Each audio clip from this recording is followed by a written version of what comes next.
From Studio 1A in Tampa, Florida, comes a talk show that really feels your pain and tells you like it is. We love America and all that freedom-loving Americans want to protect. Live from coast to coast and on your radio, it's For the People with Keith Allen. We'll help you survive this thing called life. We're for the people. Whatever your source of stress or strife, for the people is there. Yes, indeed, it is For the People, and I'm Keith Allen, proudly welcoming you to this Wednesday, June the 28th, 2017's edition of the broadcast. We got a lot to talk about. Healthcare, why the bill was pulled that nobody loves. That is our first thing that we're going to discuss. Sarah Palin suing the New York Times. We're going to discuss that a little bit this half hour. And then the Trump tweet. I always love the tweets. There's definitely something behind that, but how accurate is it? We'll talk about that. And then the Supreme Court travel ban. That ban with a lot of lawsuits expected from a ruling there. So the latest doings there. Rand Paul, if you didn't join us for the first hour, had something to say, and he always has something to say. But this time, a lot of people are saying, I agree with this guy. The half of Republicans that hate it are conservatives like myself who went to rally after rally after rally saying we're going to repeal Obamacare, and now we're not repealing it, we're keeping it. So these weak-kneed Republicans up here who are saying, oh, we got to spend more money and we got to keep Medicaid forever, the expansion, they need to get over themselves and they need to say, remember what they were for, repealing Obamacare. All right, nobody really liked it. I mean, let's face it. Nobody likes this health care bill. Not the Republicans, certainly not the Democrats, and it's according to polls. Not much of the public, and that's why the Senate GOP had to yank the bill yesterday. Mitch McConnell doesn't have the vote. And given a choice between a delay and an outright defeat of President Trump, he kicked the can down the road. And oh my God, Chuck Schumer, oh my gosh, this is a guy, that's one guy that I definitely don't think that I would really enjoy being around or having a beer with. This guy is just, he's an ignoramus. He really is. Saying, for this part, called the measure rotten at the core. It's killing people. Tens and millions of people are going to be out of health care. Everybody's going to die. And this huge charade press conference on Capitol Hill yesterday, I just don't even want to play it because it really just makes me sick to my stomach. But it's like after 7 years of promises, blah, blah, blah, blah, blah. The Republicans think they have a better deal to revamp Obamacare and how, quickly and hastily that they want to go ahead and do this. He says, personally, I just want to be able to find something that makes perfect sense, and it's not pushing Granny over the cliff, blah, blah, blah. I mean, this is what he has to say. And basically, they're saying 22 million people would lose coverage, even if many are opting out with the elimination of the mandate.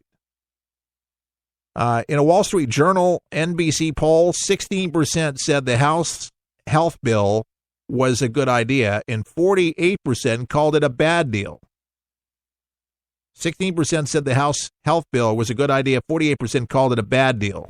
At the same time, the media are barely focusing on the existing problems with Obamacare, which Republicans haven't tried of pointing out. So Trump's decision to meet with the Republican senators that I mentioned earlier after the bill was pulled underscores his determination to get something done. I think he wants to get it done. I think the American people want it done, and especially the people that need it the most, that rely upon it heavily. And especially with the premiums being so high. I hammer this thing and I hammer it, but Rand Paul, I think is good. These guys have an opportunity to get it together. If there's some magic in that hat that Donald Trump has, so to speak, I hope he pulled something out and rallied the troops, so to speak. I mean, I'm just thinking about bringing in Anthony Robbins or some motivational speaker, somebody electrifying, somebody that can inspire the troops, so to speak. I mean, if Donald Trump can't do it, I don't know who else can do it, but I think he really needs to rally the troops and get these people together. The moderates, the Republicans, the Democrats, bring them together, lean in, be a Ronald Reagan. Lean in. I mean, if Trudeau in Canada said that Trump actually listens, then he needs to call and have a meeting with the Democrats. Because the country really needs us to get our act together. We got some serious problems over there. If we're going to make America great, we got to have everybody on board. You got to rally the troops, baby. But it does seem the only time that it seems like everybody, it comes together and they let politics aside is when something bad happens, and then we're all on the same place. We're all Americans. But it's because people largely, it's party over principle. Party over principle. And people need to think about what they're doing when they do it. But a lot of people are thinking about re-election and how the constituents are going to feel about the things that they say. Forget about the principle. But then there's the good people that go against the grain. There's the real mavericks, and that's a good thing. We're looking for mavericks with sensibility. Folks, get it together, Washington. Get it together. We don't have time. A lot of people don't have time. They need to have the premiums lowered. They need to have Affordable Care Acts that they were promised 8 years ago with Barack Hussein Obama, a little bit longer than that now, 9 years? Lord have mercy. Let's stop the pain for people that are hurting. But it was a good idea, but how far this can's kicked down, who knows? Stop being weak-kneed, like Rand Paul said. Stop it. Here's a name that we haven't heard from in a little while.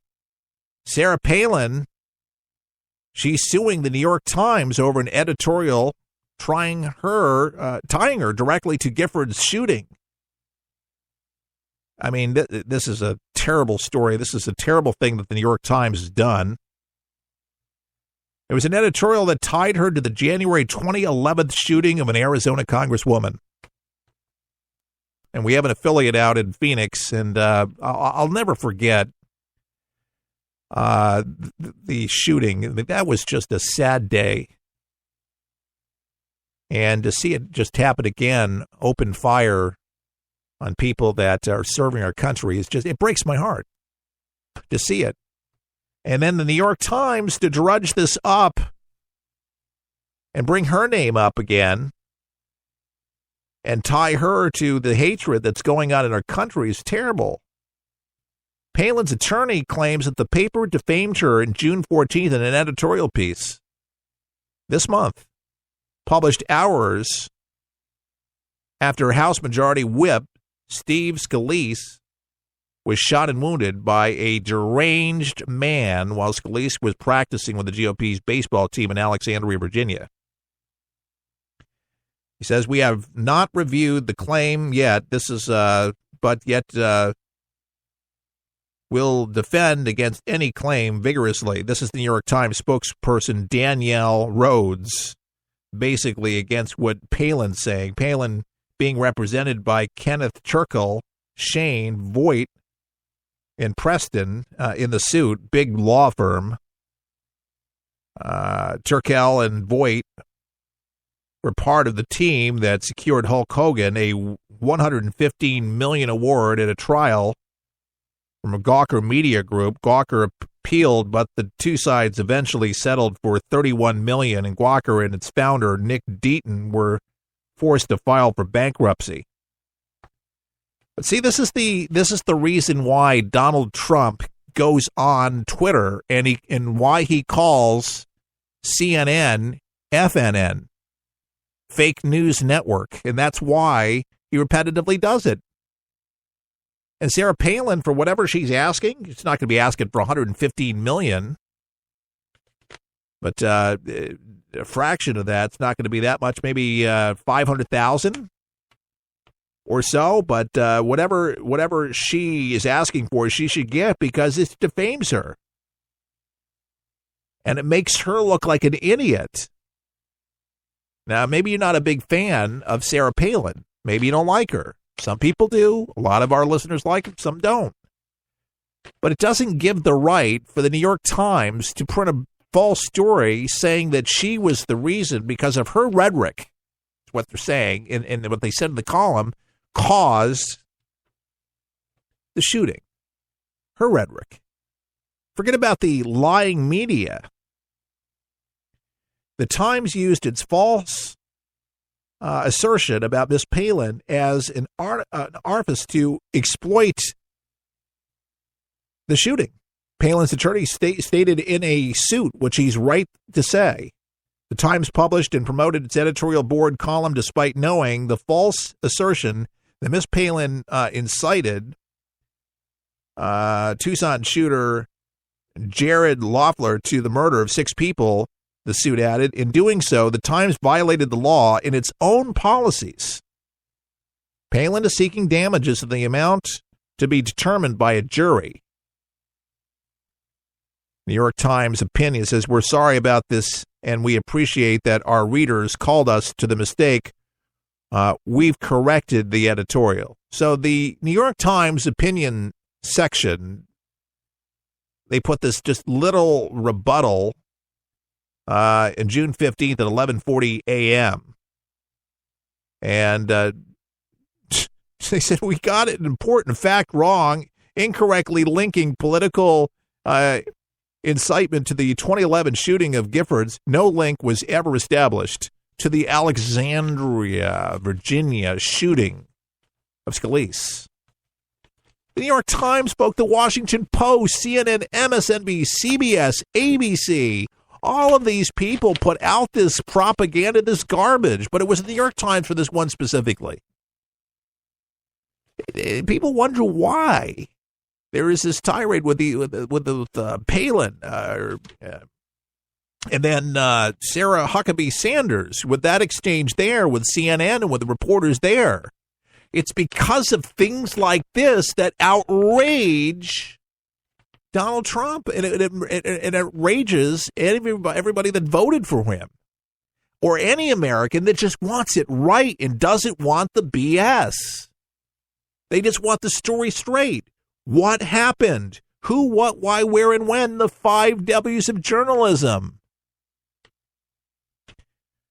That's why I'm so important to be able to have sources at hand, quote the sources, whatever paper it is that I find it, whether it's the Beacon, the LA Times, the York Times, Washington Post, the Blaze, wherever it is, that I can reference it, that I can find it, that I can look at it. Now, I'm sent a lot of stories from people from all over the country, and I like to go to Snoops, when people send me, kooky stories, and I appreciate the stories, so keep them coming, but, we do fact check this stuff. And I just wonder how much fact checking is done at the New York Times or CNN, really.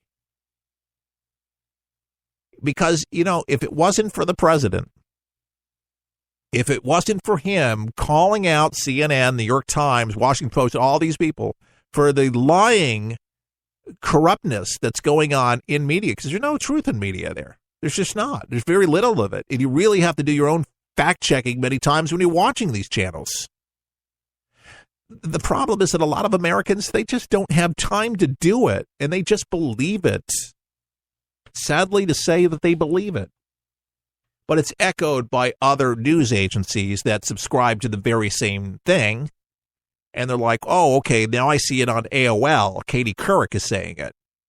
Oh, I see it on CBS here. And then the sports commentator over at ESPN, over at ESPN, he's saying it. So they all must be correct about Donald Trump or anybody that works for him or Sarah Palin, because then they echo the same particular thing. And then if you tune into some liberal talk show host on radio or whatever, and they're saying the same thing, echoing the same thing, and then it just gets out as just